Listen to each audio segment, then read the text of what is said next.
सर्वपूर्व ज्ञानदमानतोऽस्मि प्रथमो हनुमान् नाम द्वितीयो भीमदेवः पूर्णप्रज्ञस्तृतीयस्तु भगवत्कार्यसाधकः बुद्धिर्बलं यशोधैर्यं निर्भयत्वम् अरोगता जाड्यं वाक्पटुत्वं च हनूमत्स्मरणात् भवेत् पृथ्वीमण्डलमध्यस्थाः पूर्णबोधमतानुगाः वैष्णवा विष्णुहृदयाः तन्नमस्ये गुरुन् मम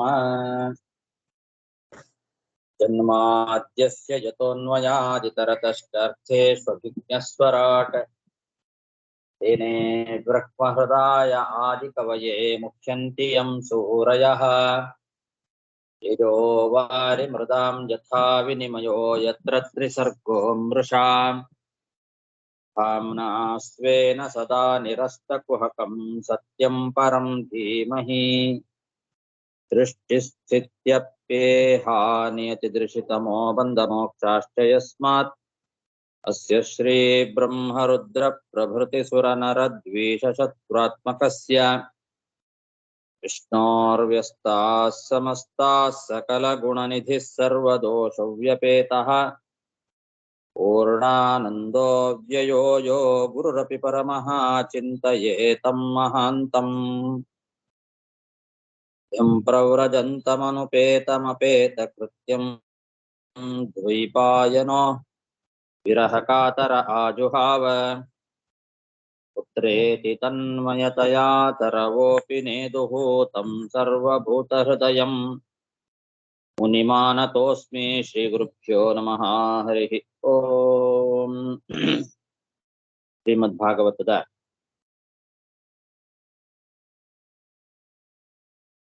ಚತುರ್ಥ ಸ್ಕಂಧ 2ನೇ ಅಧ್ಯಾಯದಲ್ಲಿ ಇವತ್ತು 5ನೇ ಶ್ಲೋಕ.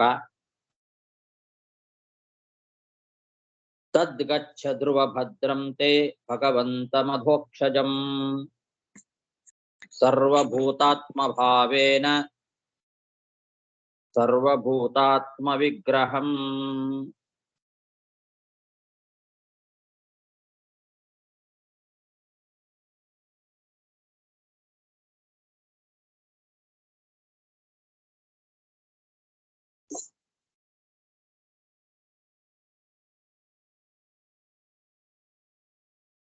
ಧ್ರುವನನ್ನ ಕುರಿತು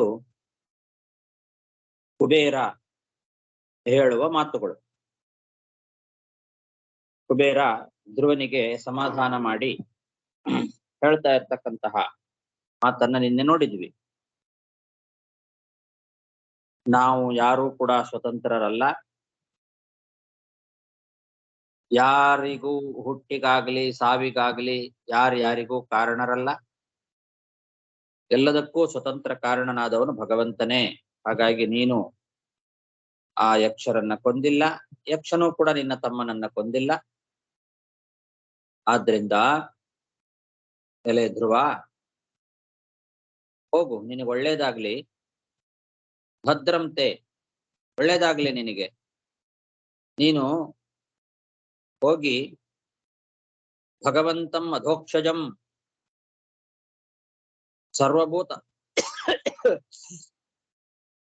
ಸರ್ವಭೂತಾತ್ಮ ಭಾವೇನ ಸರ್ವಭೂತಾತ್ಮ ವಿಗ್ರಹಂ ಭಜ. ಎಲ್ಲರ ಅಂತರ್ಯಾಮಿಯಾಗಿರುವ, ಎಲ್ಲಾ ಜೀವರ ಒಳಗೆ ಅಂತರ್ಯಾಮಿಯಾಗಿ ತನ್ನ ಚಿನ್ಮಯವಾದಂತಹ ಶರೀರವನ್ನ ನಿಲ್ಲಿಸಿರ್ತಕ್ಕಂತಹ ಭಗವಾನ್ ಅಧೋಕ್ಷಜನನ್ನ ಸರ್ವಭೂತಾತ್ಮ ಭಾವೇನ ಭಜ, ಸಕಲ ಜೀವ ಅಂತರ್ಯಾಮಿಯಾಗಿದ್ದಾನೆ ಅಂತ ಉಪಾಸನೆ ಮಾಡು ಅಂತ. ಸರ್ವಭೂತಾತ್ಮ ವಿಗ್ರಹಂ ಅಂದ್ರೆ ಎಲ್ಲಾ ಜೀವರ ಒಳಗೆ ತನ್ನ ಚಿನ್ಮಯವಾದ ಶರೀರಗಳನ್ನ ನಿಲ್ಲಿಸಿರ್ತಕ್ಕಂತಹ ಅಧೋಕ್ಷಜಂ ಭಗವಂತಂ ಭಗವಂತನಾದ ಅಧೋಕ್ಷಜನನ್ನ ಸರ್ವಭೂತಾತ್ಮ ಭಾವೇನ ಭಜಸ್ವ. ಸರ್ವಭೂತಾತ್ಮ ಭಾವೇನ ಅಂದ್ರೆ ಸಕಲ ಜೀವಾಂತರ್ಯಾಮಿಯಾಗಿದ್ದಾನೆ ಎಂಬುದಾಗಿ ಉಪಾಸನೆಯನ್ನ ಮಾಡು ಅಂತ ಹೇಳ್ತಾ ಇದ್ದಾರೆ.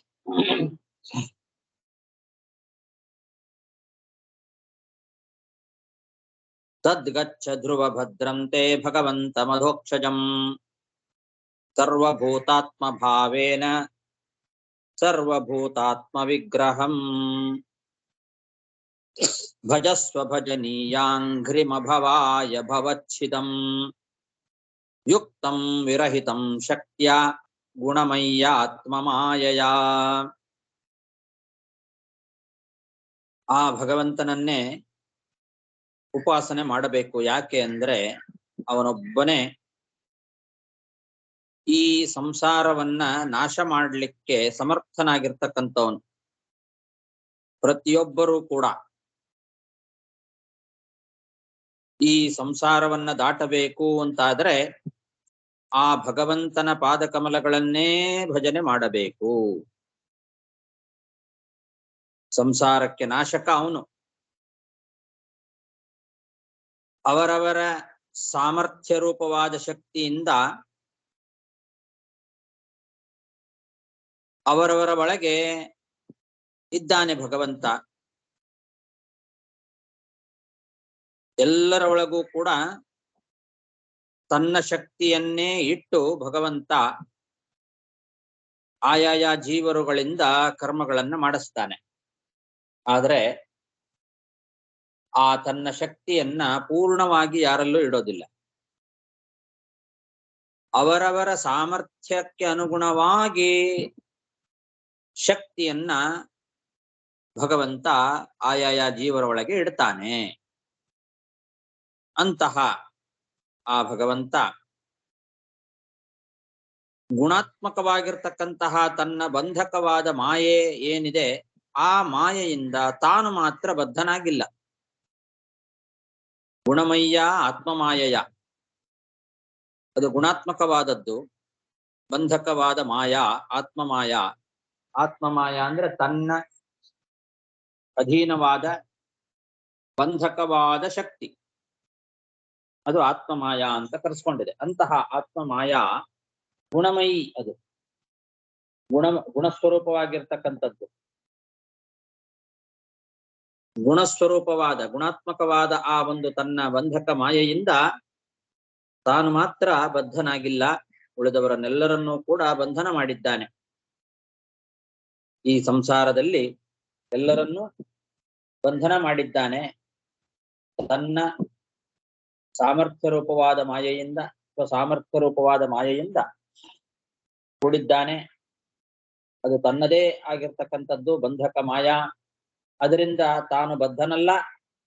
ಅಂತಹ ಭಗವಂತನನ್ನ ನೀನು ಭಜನೆ ಮಾಡು ಅಂತ ಧ್ರುವನಿಗೆ ಕುಬೇರ ಉಪದೇಶ ಮಾಡ್ತಾ ಇದ್ದಾನೆ. ಇಲ್ಲಿ ಗುಣಮಯ್ಯ ಆತ್ಮಮಾಯಯ ಶಕ್ತಿಯ ಅಂತನ್ನೋ ಪದಗಳು ಬಹಳ ಜನರಿಗೆ ಸಂಶಯವನ್ನ ಉಂಟು ಮಾಡ್ತಕ್ಕಂತಹ ಪದ, ಮೋಹಕವಾಗಿರ್ತಕ್ಕಂತಹ ಪದ. ಹಾಗಾಗಿ ಇಲ್ಲಿ ಬೇರೆ ವ್ಯಾಖ್ಯಾನಕಾರರೆಲ್ಲ ಆತ್ಮಮಾಯಾ ಅನ್ನೋ ಶಬ್ದಕ್ಕೆ ಬೇರೆ ಬೇರೆ ರೀತಿಯಲ್ಲಿ ಅರ್ಥವನ್ನು ಮಾಡಿದ್ದಾರೆ.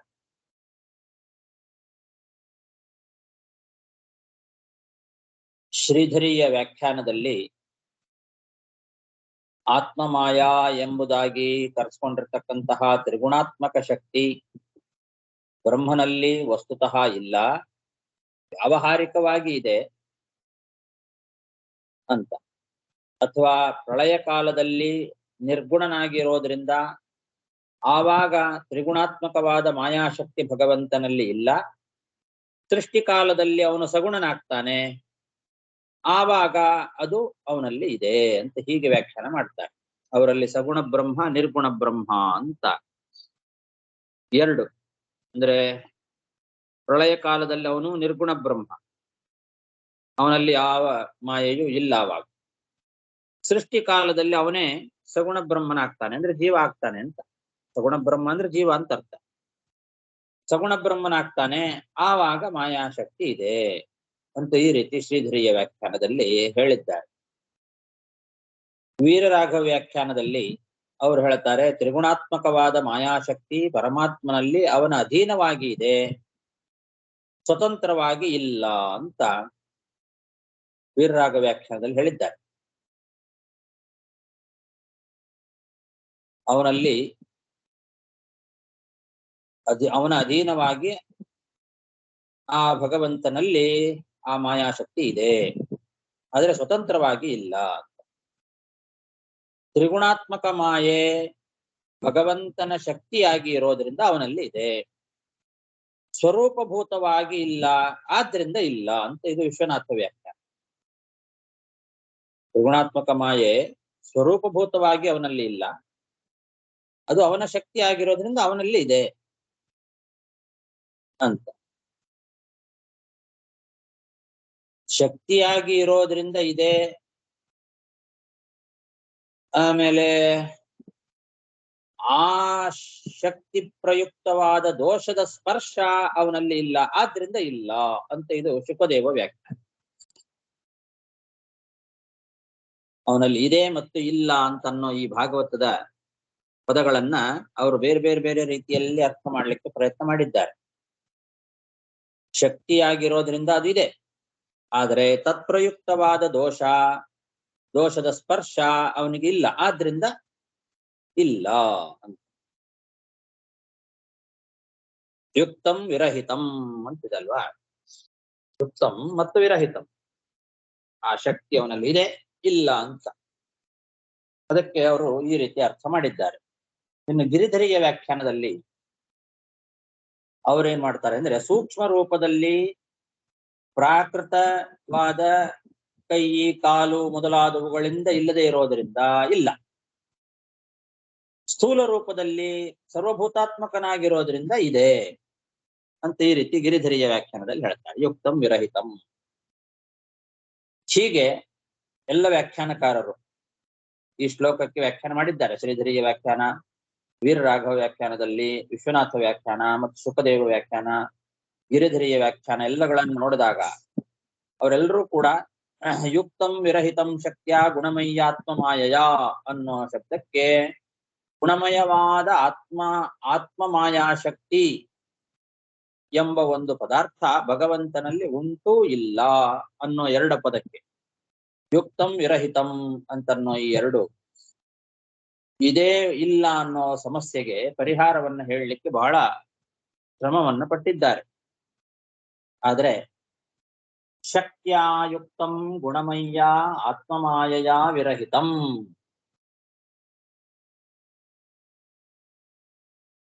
ಆತ್ಮ ಸಾಮರ್ಥ್ಯ ರೂಪವಾದ ಶಕ್ತಿಯಿಂದ ಯುಕ್ತನಾಗಿದ್ದಾನೆ, ತ್ರಿಗುಣಾತ್ಮಕವಾದ ತನ್ನ ಅಧೀನವಾದ ಬಂಧಕ ಮಾಯೆಯಿಂದ ರಹಿತನಾಗಿದ್ದಾನೆ. ಅಂದ್ರೆ ಬಂಧನಕ್ಕೆ ತಾನು ಒಳಪಟ್ಟಿಲ್ಲ ಎಂಬುದಾಗಿ ಸುಲಭವಾಗಿ ಅನ್ವಯ ಮಾಡಲಿಕ್ಕೆ ಬರ್ತದೆ. ಆತ್ಮ ಸಾಮರ್ಥ್ಯ ರೂಪವಾದ ಶಕ್ತಿಯಿಂದ ಅವನು ಯುಕ್ತನಾಗಿದ್ದಾನೆ, ಆದ್ರಿಂದ ಯುಕ್ತಂ ಅಂತ. ಆದ್ರೆ ತನ್ನ ಅಧೀನವಾದ ಆ ಬಂಧಕ ಮಾಯಿಂದ ತಾನು ರಹಿತನಾಗಿದ್ದಾನೆ, ಅಂದ್ರೆ ಅದರ ಬಂಧನಕ್ಕೆ ತಾನು ಒಳಪಟ್ಟಿಲ್ಲ ಅಂತ, ಆದ್ರಿಂದ ವಿರಹಿತಂ ಅಂತ. ಇಷ್ಟು ಸುಲಭವಾಗಿ ಅನ್ವಯ ಮಾಡಲಿಕ್ಕೆ ಬರ್ತಿರುವಾಗ ಅವರೆಲ್ಲ ಬಹಳ ಶ್ರಮ ಪಟ್ಟಿದ್ದಾರೆ. ಆದರೆ ಜೀವ ಗೋಸ್ವಾಮಿ ವ್ಯಾಖ್ಯಾನದಲ್ಲಿ ಮಾತ್ರ ಅವರು ಹೀಗೆ ಅನ್ವಯ ಮಾಡಿ ತೋರಿಸಿದ್ದಾರೆ. ಈಗ ನಾವು ಹೇಳಿದ ಹಾಗೆ ಅನ್ವಯ ಮಾಡಿದ್ದಾರೆ. ಬೇರೆ ವ್ಯಾಖ್ಯಾನಕಾರರೆಲ್ಲ ಶಕ್ತಿ ಅಂದ್ರೆ ಗುಣಮಯವಾದ ಮಾಯಾಶಕ್ತಿ ಅಂತ ತಿಳ್ಕೊಂಡು ಅವರು ಈ ರೀತಿ ಸಮಸ್ಯೆಯನ್ನ ತಂದುಕೊಂಡಿದ್ದಾರೆ. ಆದರೆ ಮಧ್ವಾಚಾರ್ಯರು ಶಕ್ತಿ ಅಂದ್ರೆ ಸ್ವರೂಪ ಸಾಮರ್ಥ್ಯ ಅನ್ನೋ ಅರ್ಥವನ್ನ ತೋರಿಸಿಕೊಟ್ಟು ಅದನ್ನ ಸ್ಪಷ್ಟಪಡಿಸಿದ್ದಾರೆ. ಅಲ್ಲಿ ಶಕ್ತಿಯ ಅಂತೇನಿದೆ, ಆ ಶಕ್ತಿ ಅಂದ್ರೆ ಸ್ವರೂಪ ಶಕ್ತಿ. ಆತ್ಮ ಸಾಮರ್ಥ್ಯಾಖ್ಯಯ ಶಕ್ತಿಯ ಯುಕ್ತಂ ಅಂತ ಮಧ್ವಾಚಾರ್ಯರ ತಾತ್ಪರ್ಯ. ಅಲ್ಲಿ ಶಕ್ತಿಯ ಯುಕ್ತಂ ಅಂತೇನು ಭಾಗವತದ ಪದ ಇದೆ, ಅದಕ್ಕೆ ಆತ್ಮ ಸಾಮರ್ಥ್ಯಾಖ್ಯಯ ಶಕ್ತಿಯ ಯುಕ್ತಂ ಅಂತ ಬರಿತಾ ಇದ್ದಾರೆ. ಹಾಗೆ ಗುಣಮಯ್ಯ ವಿರಹಿತಂ ಅಂತ. ಅವಿರಹಿತಂ ಅನ್ನೋದನ್ನ ಗುಣಮಯ್ಯ ಅನ್ನೋದಕ್ಕೆ ಅನ್ವಯ ಮಾಡ್ಕೊಳ್ಬೇಕು. ಗುಣಮಯ್ಯ ವಿರಹಿತಂ ಅಂದ್ರೆ ಶಕ್ತಿ ಅಂದ್ರೆ ತನ್ನ ಸ್ವರೂಪ ಸಾಮರ್ಥ್ಯ ಅಂತ. ಅದರಿಂದ ಭಗವಂತ ಯುಕ್ತನಾಗಿದ್ದಾನೆ, ತನ್ನ ಸ್ವರೂಪ ಸಾಮರ್ಥ್ಯ ರೂಪವಾದ ಶಕ್ತಿಯಿಂದ ಯುಕ್ತನಾಗಿದ್ದಾನೆ. ಶಕ್ತಿಯ ಯುಕ್ತಂ ಗುಣಮಯ್ಯ ಆತ್ಮಮಾಯೆಯ ವಿರಹಿತಂ ಅಂದ್ರೆ ತ್ರಿಗುಣಾತ್ಮಕವಾಗಿರ್ತಕ್ಕಂತಹ ಈ ಮಾಯೆ ಏನಿದೆ ಅದರಿಂದ ರಹಿತನಾಗಿದ್ದಾನೆ, ಅಂದ್ರೆ ಬದ್ಧನಾಗಿಲ್ಲ. ಇಷ್ಟರ್ಥ. ಇಷ್ಟು ಸುಲಭವಾಗಿ ಆ ಶ್ಲೋಕಕ್ಕೆ ಅರ್ಥ ಮಾಡ್ಲಿಕ್ಕೆ ಬರ್ತಿರುವಾಗ ಯುಕ್ತ್ಯ ವಿರಹಿತಂ ಯುಕ್ತಂ ವಿರಹಿತಂ ಅನ್ನೋ ಪದಕ್ಕೆ ಬಹಳ ಕಷ್ಟಪಟ್ಟು ಅವರೆಲ್ಲ ಅರ್ಥ ಮಾಡ್ಲಿಕ್ಕೆ ಪ್ರಯತ್ನ ಮಾಡಿದ್ದಾರೆ. ಇದಕ್ಕೆ ಇಷ್ಟೇ ಅರ್ಥ, ಭಗವಂತ ಸ್ವಸಾಮರ್ಥ್ಯ ರೂಪವಾದ ಶಕ್ತಿಯಿಂದ ಕೂಡಿದ್ದಾನೆ, ಆದರೆ ಅದರಿಂದ ಬಂಧಕ ಮಾಯಾಶಕ್ತಿಗೆ, ಆ ತ್ರಿಗುಣಾತ್ಮಕವಾದ ಬಂಧಕ ಮಾಯಾಶಕ್ತಿಗೆ ಅವನು ಬದ್ಧನಾಗಿಲ್ಲ. ಅಂತಹ ಭಗವಂತ ಈ ಸಂಸಾರವನ್ನ ನಾಶ ಮಾಡಲಿಕ್ಕೆ ಸಮರ್ಥನಾಗಿರ್ತಕ್ಕಂಥವನು. ಆದ್ದರಿಂದ ಎಲ್ಲರೂ ಕೂಡ ಸಂಸಾರ ನಾಶಕ್ಕೆ ಆ ಭಗವಂತನ ಪಾದಗಳನ್ನೇ ಭಜನೆ ಮಾಡಬೇಕು ಅಂತ ಧ್ರುವನಿಗೆ ಕುಬೇರ ಉಪದೇಶ ಮಾಡ್ತಾ ಇದ್ದಾನೆ.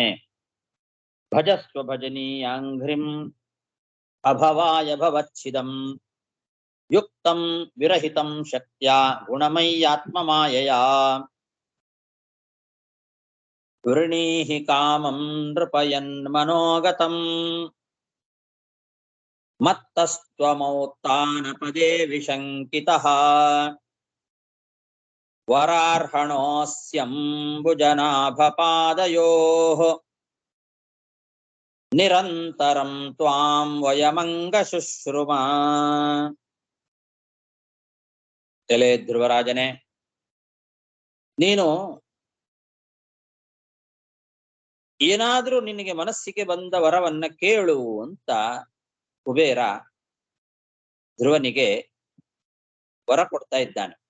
ವೃಣೀಹಿ ಕಾಮಂ ವೃಣೀಹಿ, ಏನು ಬೇಕೋ ಕೇಳು, ಯಥೇಚ್ಛವಾಗಿ ನಿನ್ನ ಮನಸ್ಸಿಗೆ ಇಷ್ಟವಾದ ವರವನ್ನ ಯಾವ ಶಂಕೆಯೂ ಇಲ್ಲದೆ ಕೇಳು.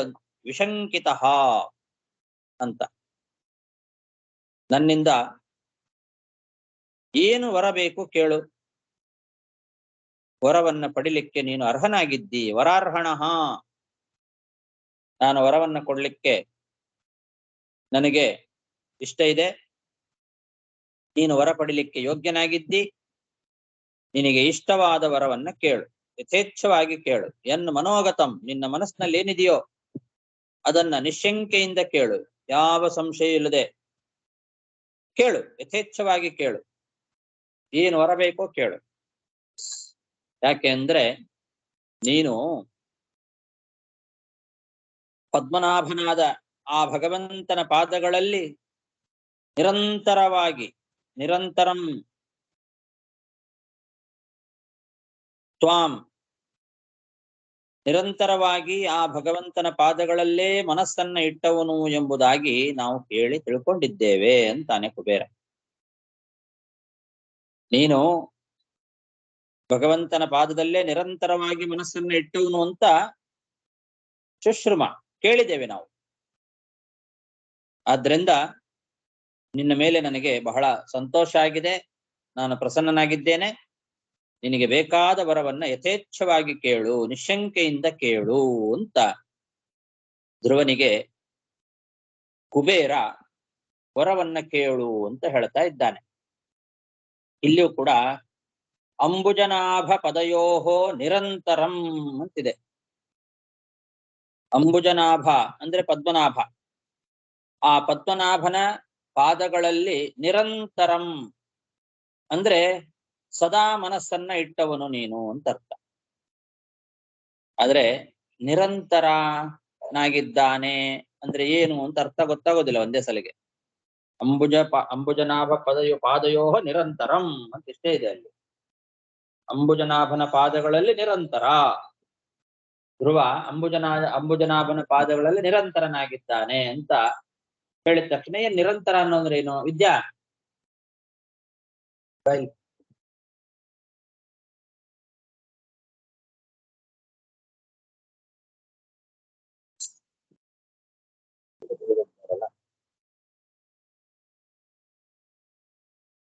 ಚಲೋ ನಿಂತ್ಕೋಬೇಕು. ಆ ಭಗವಂತನ ಪಾದ ಕಮಲಗಳಲ್ಲಿ ನಿರಂತರನಾಗಿದ್ದಾನೆ ಅಂತಂದ್ರೆ ಏನರ್ಥ ಅಂತ ಗೊತ್ತಾಗದೆ ಅದಕ್ಕೇನು ಅಲ್ಲೇನು ಕ್ರಿಯಾಪದ ಅದು ಏನಿಲ್ವಲ್ಲ. ಭಗವಂತನ ಪಾದಗಳ ನಿರಂತರ ಅಂತ ಇಷ್ಟೇ ಇದೆ ಅಲ್ಲ ಭಾಗವತದಲ್ಲಿ. ಅದಕ್ಕೆ ಏನ್ ಮಾಡಿದ್ರು ಬೇರೆ ವ್ಯಾಖ್ಯಾನಕಾರರು ಇದು ಸರಿ ಇಲ್ಲ ಅಂತ ತಿಳ್ಕೊಂಡು ಅವರೇ ಪಾಠ ವ್ಯತ್ಯಾಸ ಮಾಡ್ಕೊಂಡ್ಬಿಟ್ರು. ಅದು ನಿರಂತರ ಅಲ್ಲ ಅನಂತರ ಇರಬೇಕು ಅಂತ ಅನಂತರಂ ಅಂತ ಪಾಠ ಇಟ್ಕೊಂಡ್ಬಿಟ್ರು. ಅನಂತರ ಅಂತಂದ್ರೆ ಅರ್ಥ ವ್ಯತ್ಯಾಸ ಇಲ್ಲ. ಅಂತರ ಅಂದ್ರೆ ವ್ಯವಧಾನ, ಅನಂತರ ಅಂತಂದ್ರೆ ದೂರ ಆಗಿರೋದು, ದೂರ ಆಗದೆ ಇರೋದು, ಅದು ನಿರಂತರ.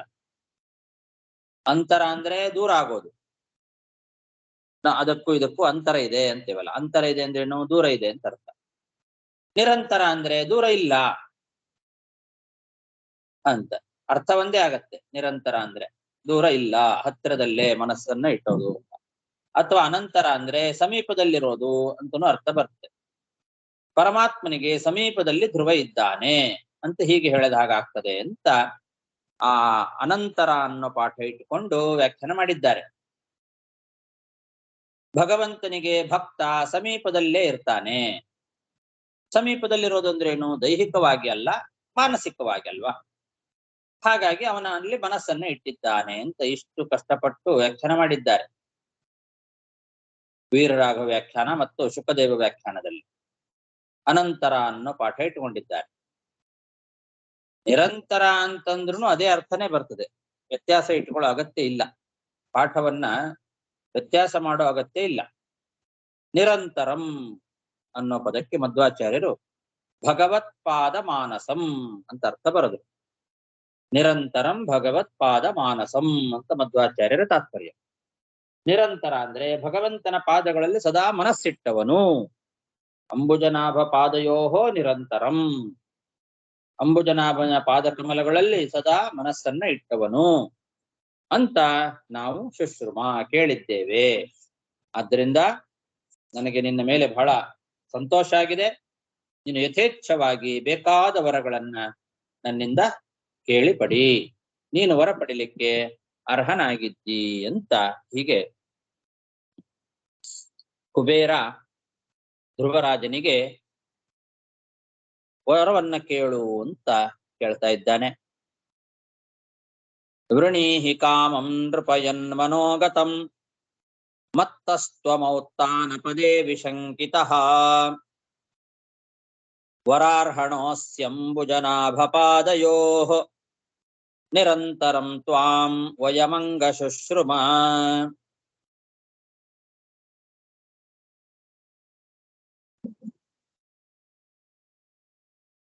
ಮೈತ್ರೇಯ ಉವಾಚ ತರಾಜರಾಜೇನ ವರಾಯ ಚೋದಿತೋ ಧ್ರುವೋ ಮಹಾಭಾಗವತೋ ಮಹಾಮತಿಃ ಹರೌ ಸವೌರೇ ಅಚಲಿತಾಂ ಸ್ಮೃತಿಂ ಜಯಾ ತರತ್ಯಯತ್ನೇನ ದುರತ್ಯಯಂ ತಮಃ. ಕುಬೇರ ಧ್ರುವನಿಗೆ ಯಥೇಚ್ಛವಾಗಿ ನಿನ್ನ ಮನಸ್ಸಿಗೆ ಬಂದ ವರವನ್ನ ನಿಶಂಕೆಯಿಂದ ಕೇಳು ಅಂತಂದಾಗ ಧ್ರುವ ಏನು ಮಾಡಿದ ಅನ್ನೋದನ್ನ ಮೈತ್ರೇಯ ಋಷಿಗಳು ಹೇಳ್ತಾ ಇದ್ದಾರೆ. ಮೈತ್ರೇಯ ಉವಾಚ, ಮೈತ್ರೇಯ ಋಷಿಗಳು ವಿದುರನಿಗೆ ಹೇಳ್ತಾ ಇದ್ದಾರೆ, ಧ್ರುವ ಏನು ವರ ಕೇಳ್ದ ಅಂತಂದ್ರೆ, ವರಾಯ ಚೋದಿತಃ ರಾಜರಾಜೇನ ಧ್ರುವ ವರ ಕೇಳು ಎಂಬುದಾಗಿ ಕುಬೇರ ಈ ರೀತಿ ಒತ್ತಾಯ ಮಾಡಿದಾಗ, ಮಹಾಮತಿ ಮಹಾಭಾಗವತಃ ಧ್ರುವ, ಒಳ್ಳೆ ಭಗವಂತನಲ್ಲಿ ಭಕ್ತಿ ಉಳ್ಳಂತಹ ಭಗವದ್ಭಕ್ತನಾದ ಮಹಾಜ್ಞಾನಿ ಆಗಿರ್ತಕ್ಕಂತಹ ಆ ಧ್ರುವ ಏನು ಕೇಳಿದ ಅಂದ್ರೆ, ಅಚಲಾಂ ಸ್ಮೃತಿಂ ಹರೌ, ಭಗವಂತನಲ್ಲಿ ಅಚಲವಾದ ಭಕ್ತಿಯನ್ನೇ ಕೇಳಿದ್ನಂತೆ. ಭಗವಂತನ ಸ್ಮರಣೆ, ನನಗೆ ಭಗವಂತನ ಸ್ಮರಣೆ, ಹರಿಸ್ಮರಣೆ ಅಚಲವಾಗಿ ಇರಬೇಕು, ನಿರಂತರವಾಗಿ ಭಗವಂತನ ಸ್ಮರಣೆ ಬರುವಂತೆ ವರ ಕೊಡು ಅಂತ ಕೇಳಿದ್ನಂತೆ. ಇದು ಅವನ ಭಕ್ತಿಗೆ ಒಂದು ದೊಡ್ಡ ಸಾಕ್ಷಿ. ಧ್ರುವ ವರ ಏನು ಬೇಕಾದರೂ ಕೇಳು ಅಂತ ಅಂದಾಗ ಕುಬೇರನಲ್ಲಿ ಕೇಳಿರ್ತಕ್ಕಂತಹ ವರ ಹರಿಸ್ಮರಣೆ, ಹರೌ ಸ್ಮೃತಿಂ ಅಚಲಿತಾಂ ಸ್ಮೃತಿಂ ವೌರೇ. ಭಗವಂತನ ಸ್ಮರಣೆ ಅಚಲವಾಗಿ ಇರಬೇಕು, ಅಂತಹ ವರ ಕೊಡು ಅಂತ ಕೇಳಿದ. ಯಾಕೆ ಅಂದ್ರೆ ತರತ್ಯಯಂ ತರತಿ ಅಯತ್ನೇನ ದುರತ್ಯಯಂ ತಮಃ.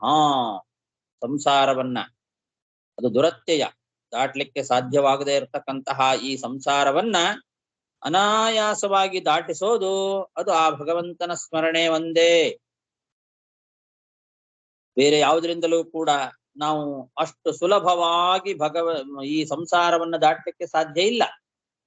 ಅದು ಬಹಳ ದುರತ್ಯಯ. ದುರತ್ಯಯ ಅಂದ್ರೆ ದಾಟ್ಲಿಕ್ಕೆ ಸಾಧ್ಯ ಇಲ್ಲದೆ ಇರ್ತಕ್ಕಂಥದ್ದು. ಅಂತಹ ಒಂದು ಈ ಸಂಸಾರವನ್ನ ಅನಾಯಾಸವಾಗಿ ದಾಟಿಸಿ ಬಿಡ್ತಕ್ಕಂತಹ ಸಾಮರ್ಥ್ಯ ಭಗವಂತನ ಸ್ಮರಣೆಗೆ ಮಾತ್ರ ಇದೆ. ಆದ್ರಿಂದ ಅಂತಹ ಹರಿಸ್ಮರಣೆಯೊಂದನ್ನ ಮಾತ್ರ ನಾನು ಕೇಳ್ತೇನೆ, ಅದನ್ನ ನನಗೆ ವರವನ್ನಾಗಿ ಕೊಡು ಅಂತ ಧ್ರುವ ಕುಬೇರನಲ್ಲಿ ವರವನ್ನ ಕೇಳಿದ. ನಿರಂತರವಾದ ಹರಿಸ್ಮರಣೆ ನನ್ನಲ್ಲಿ ಇರಬೇಕು, ಅಂತಹ ವರವನ್ನು ಕೊಡು ಅಂತ ಕೇಳ್ತಾ ಇದ್ದಾರೆ. ಮೈತ್ರೇಯ ಉವಾಚ ಸರಾಜರಾಜೇನ ವರಾಯ ಚೋದಿತೋ ಧ್ರುವೋ ಮಹಾಭಾಗವತೋ ಮಹಾಮತಿಃ. ಹರೌ ಸವವ್ರೇ ಅಚಲಿತಾಂ ಸ್ಮೃತಿಂ ಯಯಾ ತರತ್ಯಯತ್ನೇನ ದುರತ್ಯಯಂ ತಮಃ. ಶ್ರೀಕೃಷ್ಣಾರ್ಪಣಮಸ್ತು.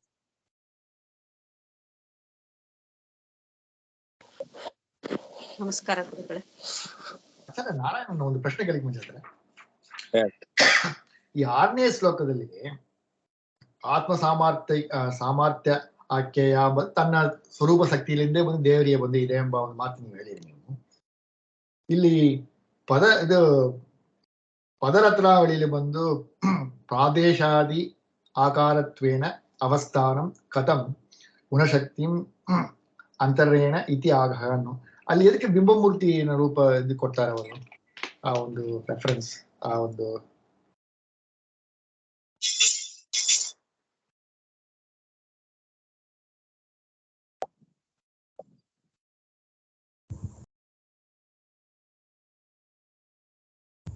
ಧನ್ಯವಾದಗಳು ಆಚಾರ್ಯರೇ.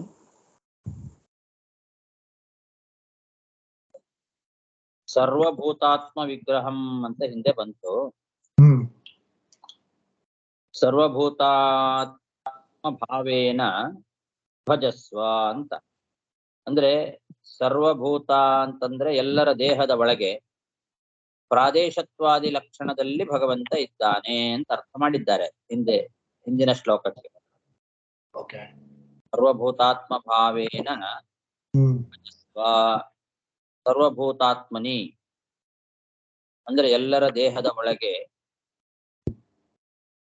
ವಿಗ್ರಹ ಅಂತಂದ್ರೆ ಪ್ರದೇಶತ್ವಾದಿ ಲಕ್ಷಣ ಅಂತ ಬರೆದಿದ್ದಾರೆ ನೋಡಿ. ಅಂದ್ರೆ ಪ್ರಾದೇಶ ಮಾತ್ರದಲ್ಲಿ ಭಗವಂತ ಇದ್ದಾನೆ ಅಂತ. ಎಲ್ಲರ ಅಂತರ್ಯಾಮಿಯಾಗಿ ಎಲ್ಲರ ಜೀವರೊಳಗೆ ಪ್ರಾದೇಶ ಮಾತ್ರದಲ್ಲಿ ಭಗವಂತ ಇದ್ದಾನೆ ಅಂತ ಉಪಾಸನೆ ಮಾಡು ಅಂತ. ಈ ಪ್ರಾದೇಶತ್ವಾದ್ಯಾಕಾರತ್ವೇನ ಇರುವಿಕೆ ಅನ್ನೋದು ಹೇಗೆ ಅಂತ ಪ್ರಶ್ನೆ ಮಾಡಿಕೊಂಡು ಅದಕ್ಕೆ ಉತ್ತರ ಈಗ ಮುಂದೆ ಕೊಡ್ತಾ ಇರೋದು. ಪ್ರಾದೇಶಾದ್ಯಾಕಾರತ್ವೇನ ಅವಸ್ಥಾನಂ ಕಥಂ ಗುಣಶಕ್ತಿಮಂತರೇಣ. ಗುಣ ಶಕ್ತಿ ಅಂದ್ರೆ ಗುಣಮಯವಾದ ಶಕ್ತಿ ಅವನಲ್ಲಿ ಇಲ್ಲ. ಅಂದ್ರೆ ಸತ್ವರಜಸ್ತಮೋ ಗುಣಗಳ ತಮೋ ಗುಣಗಳಿಂದ ಕೂಡಿರ್ತಕ್ಕಂತಹ ಈ ಒಂದು ಆತ್ಮಮಾಯ ಅವನಲ್ಲಿ ಇಲ್ಲ. ಗುಣಶಕ್ತಿ ಇಲ್ಲದೆ ಇರುವಾಗ ಪ್ರಾದೇಶತ್ವಾದ್ಯಾಕಾರೇಣ ಇರ್ಲಿಕ್ಕಾದ್ರೂ ಹೇಗೆ ಸಾಧ್ಯ ಅಂತ ಆ ರೀತಿ ಪ್ರಶ್ನೆ ಮಾಡಿಕೊಂಡು ಅದಕ್ಕೆ ಯುಕ್ತಂ ಅಂತ. ಯುಕ್ತಂ ಅಂದ್ರೆ ಶಕ್ತಿಯ ಯುಕ್ತಂ, ಅವನಲ್ಲಿ ಸ್ವರೂಪಭೂತವಾದ ಶಕ್ತಿ ಇದೆ.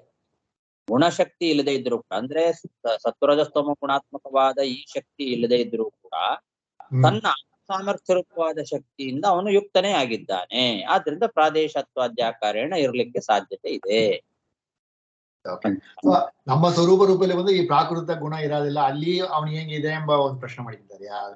ಈಗ ಸ್ವರೂಪ ದೇಹದಲ್ಲಿ ಈ ಪ್ರಾಕೃತ ಗುಣ ಅಲ್ಲಿ ಬರೋದಿಲ್ಲ ನಿಮಗೆ ಅಲ್ವಾ? ಅವನ ಸ್ವರೂಪ ದೇಹದಲ್ಲಿ ಪ್ರಾಕೃತವಾದ ಈ ಸತ್ವರಜಸ್ತಮ ಗುಣಾತ್ಮಕವಾದ ಶರೀರ ಬರೋದಿಲ್ಲ. ಒಂದು ಇಲ್ಲ ನೀವ ನಮಗೆ ಬರೋದಿಲ್ಲ ಇಲ್ಲಿ ಪ್ರಾದೇಶ ಎಂಬುದು ನಮ್ಮ ಬಿಂಬರೂಪದ ಅಲ್ವಾ ನಮ್ಮ ನಮ್ಮ ಒಳಗೆ ಇರುವ ಬಿಂಬರೂಪಿಯಾದ ಭಗವಂತ ಪ್ರಾದೇಶ ಮಾತ್ರದಲ್ಲಿ ಇದ್ದಾನೆ ಅಂತಾನೆ ಚಿಂತನೆ ಮಾಡಬೇಕು ನಾವು.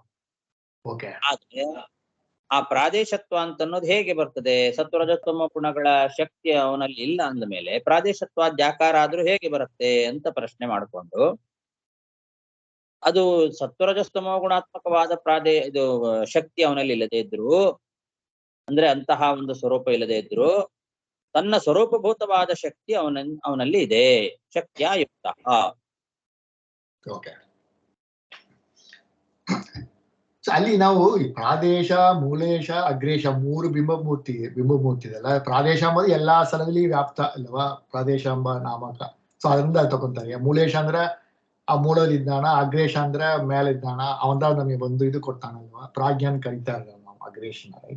ಸೊ ಇಲ್ಲಿ ಪ್ರಾದೇಶ ಅಂತ ತಗೊಂಬೋದು ಎಲ್ಲಾ ಸಲ ವ್ಯಾಪ್ತವಾದ ಸ್ವರೂಪದಲ್ಲಿ ಎಲ್ಲಾ ಸಲ ವ್ಯಾಪ್ತವಾದ ಪ್ರಾದೇಶನ ತಗೊಂಡು ಇಲ್ಲಿ ತಗೊಂತಾರೆ ಪ್ರಶ್ನೆ. ಅದು ಅದೇ ಪ್ರಾದೇಶ ರೂಪದಲ್ಲಿದ್ದಾನೆ ಅನ್ನೋದಕ್ಕೆ ಏನ್ ಅರ್ಥ ಮಾಡಿದ್ದಾರಲ್ಲ ಅದನ್ನೇ ಇಟ್ಕೊಳ್ಳಬೇಕು ಕೂಡ. ಓಕೆ ಇಲ್ಲ ಅದರ ಮೇಲೆ ಪ್ರಶ್ನೆ ಮಾಡ್ಕೊಂಡಿದ್ದಾರೆ ಅಷ್ಟೇ ಅವರು ವಿಜಯಧ್ವಜರು.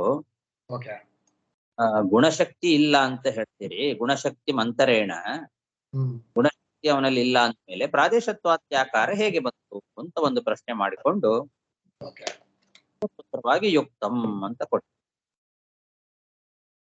ಓಕೆ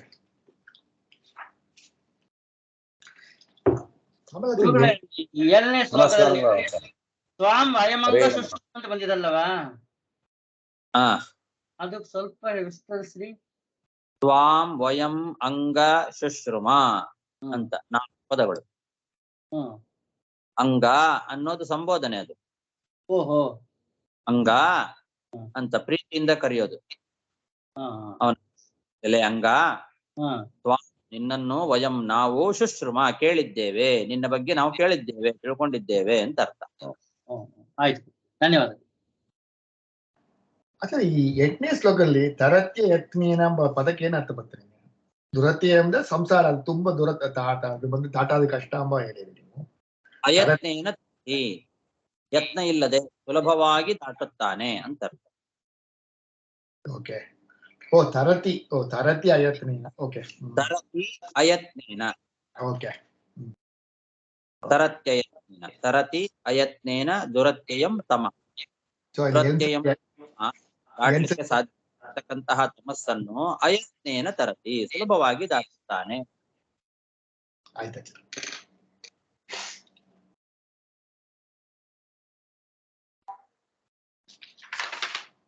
ನಮಸ್ಕಾರಗಳು ಆಚಾರ್ಯ. ನಮಸ್ಕಾರ ಆಚಾರ್ಯ. ನಮಸ್ಕಾರ ಆಚಾರ್ಯ. ಹರಿ ನಮಸ್ಕಾರ ಆಚಾರ್ಯ. ಹರಿಯೇ ನಮಃ.